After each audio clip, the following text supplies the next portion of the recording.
Ya, sebelum operasi usia dia 1, 2, 3 bulan sehat.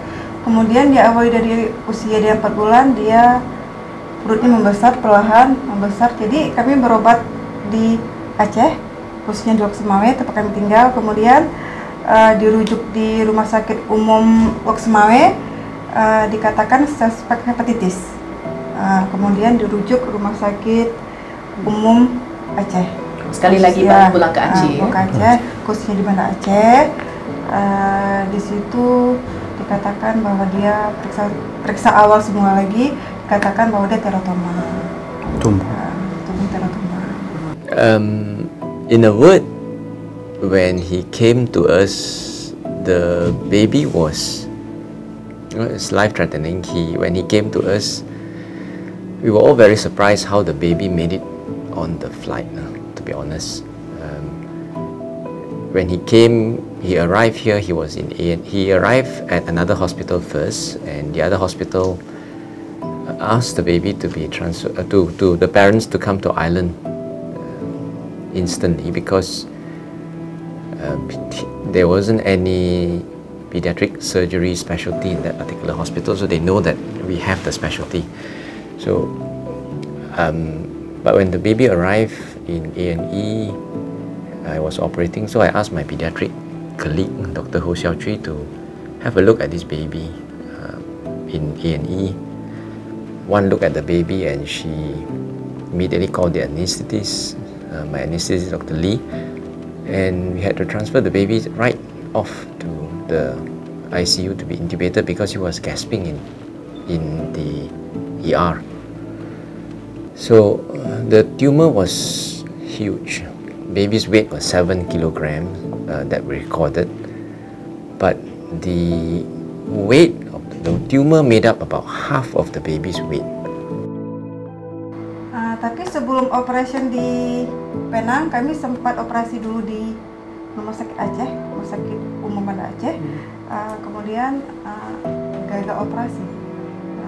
Jadi di sana dikatakan disuruh kemoterapi, dan kami sekeluarga dan keluarga lainnya sepakat tidak melakukan kemoterapi, dan kami melarikan Rumah Sakit Hilal Hospital. So when we did our operation, the tumor was occupying almost the entire abdomen. It was stuck to all the major organs. It was stuck to the stomach, it was stuck to the pancreas. But most importantly, it was also encasing the major blood vessel that is to the liver.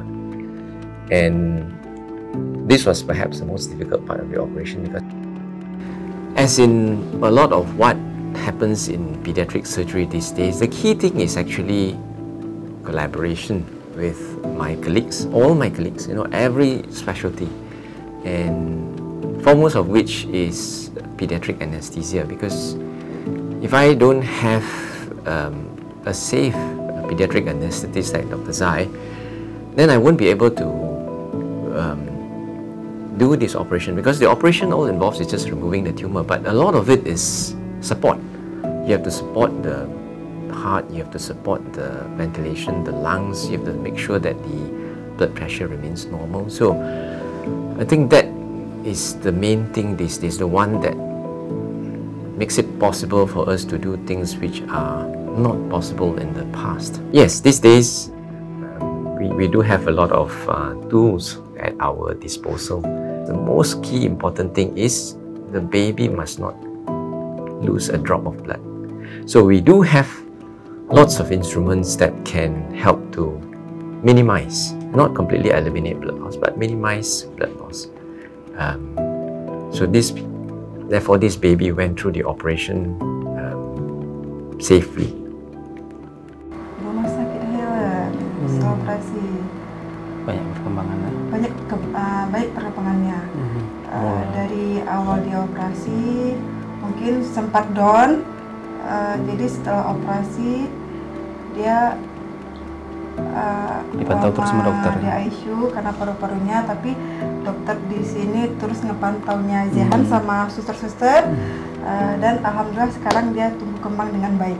Bagus, bagus ya.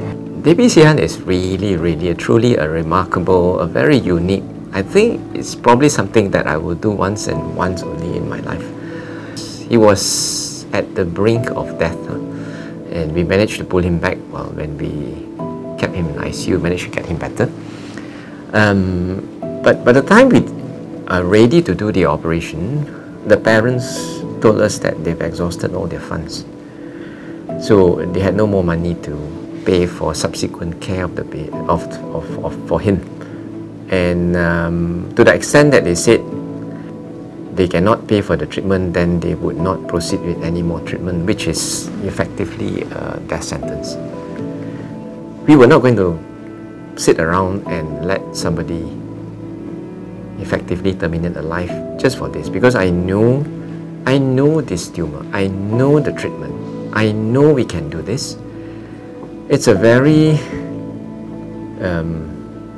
challenging process, but we were very certain that we can save this baby, and the only thing holding us back was finance. It was just money. So just before we turn off the ventilator, I put it to the parents that, see, if we get you the funds, would you let us continue the treatment that we already planned? And of course, I mean, that was no hesitation on that. There was no hesitation on the part of the parents. So for the first time ever, the doctors took the initiative to collect funds. Jadi Pak, bagaimana perasaan Pak tentang kesempatan ini bagi Baby Sihan untuk memiliki kehidupan yang baru? Rasa syukur luar biasa kepada Tuhan Maha Esa, yang terutamanya yang telah banyak membantu, memberi pertolongan jalan dari orang-orang baik. Gak bisa diungkapkan dengan kata-kata bahwasanya banyak orang yang mengulurkan tangan untuk membantu Baby Sihan sampai bisa seperti saat ini sehat, aktif. Mungkin tak ada pertolongan dari Tuhan, orang-orang baik dari sini itu juga mungkin Jihan nggak seperti sekarang. Tapi rasa bahagianya luar biasa.